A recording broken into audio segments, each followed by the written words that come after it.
ETF index mutual funds నేర్చుకుని stock మార్కెట్లో రాణించాలనుకుంటున్నారా? వెంటనే ఈ నెంబర్కి కాల్ చేయండి. రమ్మగారు ఏదైనా మంచి కథ చెప్తారా? చందమామ కథ చెప్తా. ఓకే. మాటకారి యోధుడు. ఓ బాగుంది కదా? బాగుంది. ఏదైనా కార్యసాధకులకి తెలివితేటలు ఉండాలి జయ. ఖచ్చితంగా ఏదో రకంగా చేసేయటం కాకుండా తెలివిగా చేస్తే ఇంకాస్త బాగుంటుంది. తెలివిగా చేయటం, తెలివిగా మాట్లాడటం అవన్నీ చాలా కావాలి నిజమండి కదా. ఈ రోజుల్లో అసలు చాలా అంటే ప్రతి ఒక్క దాంట్లో తెలివితేటలు చూడాల్సిన పరిస్థితి. ఎవరికైనా తెలివి ఉంటేనే ఆ సక్సెస్ అనేది చాలా స్పీడ్గా అవుతుంది, స్మార్ట్గా అవుతుంది. అదే పైగా మాటకాడతానం ఉంటే మరీ బాగుంటుంది. చెప్పనక్కర్లేదు, మనం నేర్చుకోవాలి. ఎవరు ఆడియన్స్ కింద కామెంట్ పెడతారు, మీకేం రమగారు మీరు నువ్వు జయ మాటలు నేర్చుకోవాలా నేర్చుకోవాలి జయ, మనం కూడా నేర్చుకోవాలా అని క్వశ్చన్ మార్క్స్ పెడతారు చూడండి. పూర్వం రోమ్ నగరంలో ఓ రాజుగారు అద్భుతమైన వాడు ఉండేవాడు. ఆయనకి పరమాద్భుత సౌందర్యవతి అయిన ఒక కూతురు ఉండేది. రాజుగారు అందరు అమ్మాయిలు బాగుంటారు, అదేమిటో. అందులో మీ స్టోరీలో మరీ అందరూ ఉంటారు అమ్మగారు. అయితే ఆ ఊళ్ళో ఒక యోధుడు ఉండేవాట, భలే పరాక్రమశాలి. అయితే ఆ యోధుడు ఎప్పుడో ఒక్కసారి చూసి యువరాణి ప్రేమలో పడ్డాడు. అవుతుందో అవదో, ఆవిడ మన సొంతం కాపోవచ్చు, కానీ నువ్వంటే నాకు ఇష్టం అని చెప్పేయాలని ఉంది. సరే వీడు ఏమనుకున్నట్ట, దేశాంతరం వెళ్ళి సంపాదించుకురావాలనుకున్నాడు. ఈ యోధులు వాళ్ళు వేరే దేశాలకు వెళ్ళి అక్కడ పెద్ద పెద్ద పదవుల్లోకి ఉంటూ ఉండటం అవన్నీ ఆ కాలంలో జరిగేవట. మన కథల్లో కొన్ని చూస్తాం మనం. అట్లా వాడు ఎక్కడికో వెళ్తాడు, అక్కడ పెద్ద పేరు తెచ్చుకుని బాగా సంపాదించుకుని సొంత ఊరు వస్తాడు. అదే పేరు అదే ప్రతిష్ట సొంత ఊళ్ళో ఎందుకు వాడికి రాలేదో మనకు ఎప్పటికీ అర్థం కాదు. మనం ఇప్పుడు అమెరికా వెళ్ళటం లాగా. బాగా చెప్పారు. సేమ్ అప్పుడు కూడా ఉండేవి. ఈ రోమ్లో ఉన్న యోధుడు వేరే దేశం వెళ్దాం అనుకున్నాడు. అతను పెట్టుకున్న time line 7 years, time bound 7 years. సరే ఒకనాడు బాగా ప్రయత్నం చేసి యువరాణిని ఒంటరిగా దొరకపుచ్చుకుని ఏం చెప్పాడంటే, నేను ఎప్పటి నుంచో మీకు చెప్పాలనుకుంటున్నాను, మీరంటే నాకు పంచప్రాణాలు, చాలా ఇష్టం నాకు. భగవంతుడు అనుకూలిస్తే మిమ్మల్ని సొంతం చేసుకోవాలని కూడా ఉంది. కానీ నేను దేశాంతరం వెళ్తున్నాను, ఎప్పటికి తిరిగి వస్తానో తెలియదు. భవిష్యత్తు ఎలా ఉండబోతుందో, నాది ఎట్లా ఉంటుందో మీది ఎట్లా ఉంటుందో, కానీ నా మనసులో జనించిన ఈ ప్రేమని తెలియజేయాలనుకున్నాను నేను అన్నాడు. అయితే యువరాణి ఒక నిమిషం ఆలోచించింది, దీర్ఘంగా అటు ఇటు చూసింది, ఒక నిట్టూర్పు విడిచింది. ఇంత మాట చెప్పావు కనుక నేను కూడా ఒక మాట చెప్తా. నువ్వన్నా నాకు చాలా ఇష్టం, అబ్బో, కానీ నువ్వు ఇప్పుడు వెళ్ళిపోతున్నావు, నేనేం చేయను అంతే. అంటే యోధుడు అన్నాడు, సరే నేనంటే నీకు ఇష్టమే కదా, 7 సంవత్సరాల్లో నేను తిరిగి వస్తా. 7 ఏళ్ల తర్వాత సరిగ్గా ఇదే రోజు నేను వస్తా. అప్పటిదాకా నా కోసం వేచి ఉండు. ఒకవేళ నేను రాకపోతే ఆ మరుసటి రోజు నీ దారి నువ్వు చూసుకో. ఎట్టి పరిస్థితుల్లోనూ ఈ రోజుకి తిరిగి వస్తా. నేను జీవించి ఉంటే తిరిగి వచ్చినట్టు అంతే. 7 ఏళ్ళు చెప్పాడు. ఆ యువరాణికి అప్పటికే 18 ఏళ్ళు 17 ఏళ్ళు ఉన్నాయి. యోధుడు మర్నాడు తెల్లవారే తట్టపుట్ట సర్దుకుని యువరాణి ఇక నాదే అని వెళ్ళిపోయాడు. నేను నీదాన్నే అని ఈవిడ స్థిమితంగా ఉంది. ఈ యోధుడు వెళ్ళిపోయిన కొద్ది రోజులకి హంగేరియన్ రాజుగారు ఈ రాజుగారికి, రోమ్ రాజుగారికి ఉత్తరం రాశారు. మీకు ఫలానా ఒక సౌందర్యవతి అయిన కుమార్తె ఉందని నాకు తెలియొచ్చింది, ఫోటో కూడా చూసాము, మీ అమ్మాయిని నేను పెళ్లి చేసుకోదలుచుకున్నా, మీ ఊరు వస్తున్నాను, కాచుకోండి వచ్చి అన్నాడు. ఈయన ఆశ్చర్యపోయాడు, చాలా సంతోషించాడు. హంగేరియన్ రాజు, ఒక రాజు స్వయంగా మీ పిల్లని పెళ్లి చేసుకుంటానంటే ఇక్కడ రాజకుమార్తె అక్కడ ఏమవుతుంది, మహారాణి అవుతుంది. ఆయన సంతోషంగా చంకలు గుద్దుకుని ఆనందంతో కూతురు దగ్గరకు వచ్చాడు. అమ్మాయి, హంగేరియన్ రాజుగారుట నేను పెళ్లి చేసుకుంటాట, మరి ఏం చేద్దాము అన్నాడు.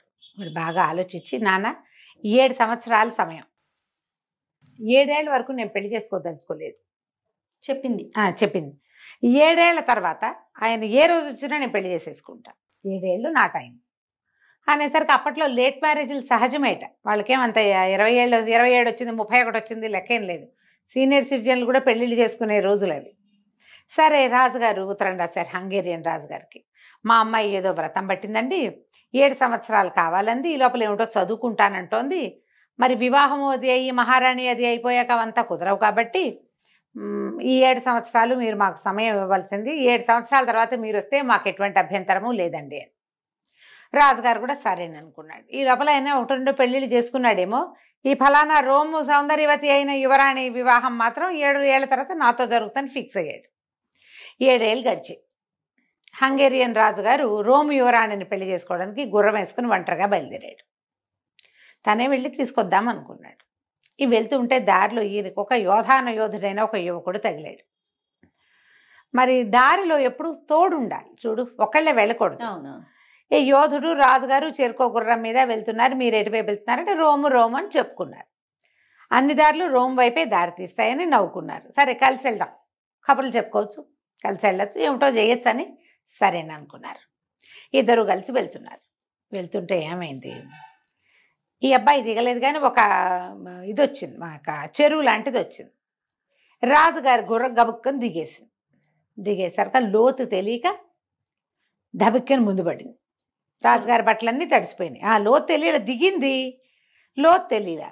ఇటు యువతలే నుంచున్నాడు యోధుడు. ఇతను ఏమన్నాడు, ప్రభు మీరు ఒక వంతెన తెచ్చుకుని ఉండాల్సిందండి మీతోటి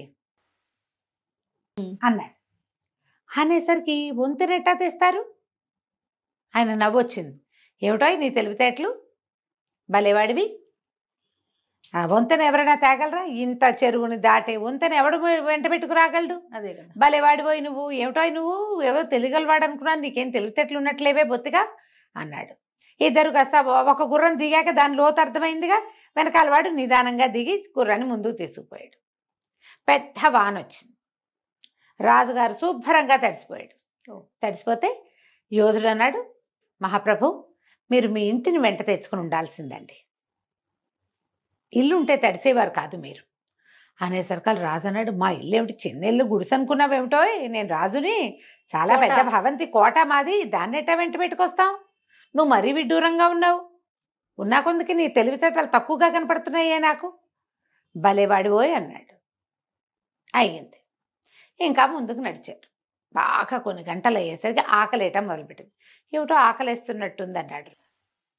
మహాప్రభు నా దగ్గర భోజనం ఉంది, నాతో భోంచేస్తారా మీరు అని అడిగాడు యోధుడు. అదే అలాగే, నాకేం అభ్యంతరం లేదు, మార్గమధ్యంలో ఎవరితోటైనా తినచ్చు, భోజనం చేద్దాం అన్నాడు. ఆ అబ్బాయి ఏదో ఇంత ఫుడ్ పుచ్చుకొచ్చాడు ఆ కుర్రాడు. ఈయన అతను పంచుకుని తిన్నారు. అన్నం తింటుంటే, తిండి తింటుండగా వాళ్ళు ఏవో రొట్టెలో గిట్లో తింటారు ఆ దేశంలో. ఇతను ఏమన్నాడు, మీ అమ్మా నాన్నని తెచ్చుకోవాల్సిందండి మీరు, అమ్మా నాన్న లేకుండా వస్తే ప్రయాణంలో కష్టం అన్నాడు. అనేసరికి రాజుగారు ఆశ్చర్యపోయి, మా నాన్న ఏనాడో పోయాడు, మా అమ్మ కడు వృద్ధురాలు, ఆవిడ భవంతిలోనే అటు ఇటు నడిచేది లేదు, వాళ్ళని వెంటేసుకుని పెళ్ళికెళ్తూ పెళ్ళిని సంకట పెట్టుకెళ్ళినట్టు పెద్దవాళ్ళని వెంటేసుకుని ఎట్టా వెళ్తానో, ప్రయాణంలో అమ్మా నాన్న ఎందుకు, నువ్వు భలేవాడివి అన్నాడు.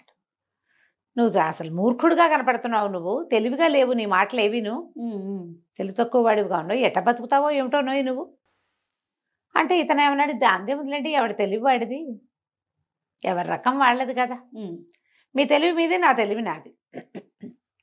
రోమ్ దాకా వచ్చారు, మహానగరంలోకి ప్రవేశిస్తుంటే ఈ అబ్బాయి చెప్పాడు, బాబు ఇక్కడి నుంచి మన దారులు చేలుతాయండి, మీ దారిని మీరు వెళ్ళండి, నేను 7 ఏళ్ల క్రితం వాలేసి వచ్చాను, దాని పరిస్థితి ఎట్లా ఉందో చూసుకోవాలండి, బతుకుంటే మళ్ళీ కలుసుకుందాం అని రాజుగారికి నమస్కారం పెట్టి వెళ్ళిపోయాడు. ఆ అబ్బాయి దారిని అబ్బాయి పోయాడు. మన రాజుగారి హంగేరియన్ రాజుగారు రోమ్ రాజుగారి ఇంటికి చేరారు. భవంతి బయటికి వెళ్ళంగానే ఈయన గుర్రం చూసి వాళ్ళు గుర్తుపట్టారు. ముందే ఉత్తరం రాసి ఉంటాడు నేను వస్తున్నానని. మంది మార్బలం అందరు ఎదురొచ్చి ఆయన లోపల తీసుకెళ్లారు. మరి సరే భోజన భాజనాదులు చేయిస్తున్నారు. యువరాణి అనుకుంటోందనమాట, 7 ఏళ్ళు అయింది, హంగేరియన్ రాజుగారు వస్తానని ఉత్తరం రాశాడు, యోధుడు వస్తాడు రాడు, నేను ఇంకా రాజుగారిని పెళ్లి చేసుకోవాల్సిందేనేమో అని అనుకుంటాను. ఇంతలో ఏమైంది, పెద్ద రాజుగారు కొత్తగా పెళ్లి కొడుకు రాజుగారు తిండి తింటున్నారు, భోజనాలు చేస్తున్నారు. ఆయన చెప్పాడు, మీరు ఒంటరిగా వచ్చారా, ఎలా వచ్చారు, ఎవరు వచ్చారు మీతోటి, బాగా తోలుకొని రాగలిగారా, ఒంటరి స్వారీ విసుగుపట్టలేదా, కుశల ప్రశ్నలు వేస్తారు చూడు. అవును, కుశల ప్రశ్నలు వేస్తే దారి మధ్యలో ఒక కుర్రాడు తగిలాడండి. వాడే వెరీ ఇంట్రెస్టింగ్ పర్సనాలిటీ, వాడు తమాషాగా మాట్లాడతాడు, గుర్రం అది బాగా తోలాడు అనుకోండి, మంచి పెద్ద భారీకాయుడు, కత్తి తిప్పడం వచ్చిన వాడేను, కానీ వాడి తెలివి తక్కువ వాడండి, వాడేంటో విచిత్రంగా మాట్లాడాడు. మరి పెద్ద వాన వచ్చింది, మీ ఇంటిని తెచ్చుకోవాల్సిందండి అన్నాడు. ఇంటిని తెస్తారండి ఎవరైనా అన్నాడు. అనగానే ఈయనకు డౌట్ వచ్చింది. మరి అంటే వాన వస్తే ఏమైందండి అన్నాడు. నేను తడిసిపోయాను అన్నాడు ఈయన. కుర్రాడు అన్నాడు. వాడు సంచిలోంచి ఒక దుప్పటి తీసి కప్పుకున్నాడండి అని చెప్పాడు రాజు. కుర్రాడని మా రాజుగారు అడిగితే చెప్తున్నాడు అనమాట. అంటే వాడు దుప్పటి తీసి కప్పుకున్నాడు. ఇతను అన్నాడు, ఇల్లు అంటే అదేనండి, తలదాచుకునే స్థలం. వాడు ఆ దుప్పట్లో తను తలదాచుకుని తల ఒళ్ళు తడవకుండా చూసుకున్నాడు. అదేం తెలివి తక్కువ మాట కాదండి. ఇల్లు మీతో తెచ్చుకోవాల్సిందే అంటే ఇంట్లో ఉండే వస్తువు ఏదైనా ఒకటి నీతో తెచ్చుకోవాలి. అది దుప్పటి కావచ్చు, ఏదైనా కప్పుకునేందుకు గోరుపట్ట కావచ్చు. వాడు తెచ్చుకున్నాడు చూడండి, అందుకని వాడు ఆ మాట అన్నాడు. అక్కడి నుంచి ఏమోనండి, అది తెలివిగా ఉందంటారా ఆ మాట అని మేమిద్దరం నదిలో దిగామండి. నేను లోతు తెలియలేదు, నాకు ఆ గుర్రం ముందుకు పడినంత పని అయింది. కాస్తుంటే నువ్వు ఎటో పడేవాడిని నేను. అప్పుడు కూడా వాడు అట్టాగే అన్నాడు, వంతెన వెంట పెట్టుకు రావాల్సిందండి అంటే నిత్యం తెచ్చుకోవాలి వంతెనే అక్కడ అనేసరికి వంతెనేటా తెస్తామని నేనన్నానండి. అంటే కరెక్టేనండి వాడు అన్నది. ఎందుకంటే వంతెన అంటే ఏమిటి, నీటిని సులువుగా దాటే మార్గం జనరల్గా అర్థమయ్యేది. వీడి పాయింట్ ఏమిటిది, మీరు ఒక మహారాజు, ఒక నది దాటడానికి నది లోతెంతో తెలుసుకోవాలంటే ఒక సైనికుల్లో ఇద్దరు సైనికుల్లో దింపి తెలుసుకుంటారు జనరల్గా ఎవరైనా. మీరు ఎవరైనా సహాయం తెచ్చుకుని ఉండాల్సిందని వాడి ఉద్దేశం అయి ఉంటుంది. వాడి ఉద్దేశం అది అయి ఉండొచ్చు, తెలుగు తక్కువ మాట కాదు అన్నాడు. ఇంకా ముందుకు వచ్చాక వాడు మేమిద్దరం కలిసి భోజనం చేసామండి. వాడే పెట్టాడు అనుకోండి తిండి. మీ అమ్మ నాన్నని తెచ్చుకోవాల్సింది అన్నాడు. మా నాన్న ఎక్కడన్నాడు, మా అమ్మ ఎంత వృద్ధురాలు, అమ్మా నాన్నని తెచ్చుకుంటామా ప్రయాణంలో, వాడు మూర్ఖుడేనండి మీరు ఒప్పుకోవట్లేదు కానీ అన్నాడు. వాడు మూర్ఖుడు కాదండి, మీరు తిండి ఎవరిది తిన్నారంటే వాడే పెట్టాడు. వాడి ఉద్దేశం అన్నపానీయాలు అమ్మా నాన్న అంటే.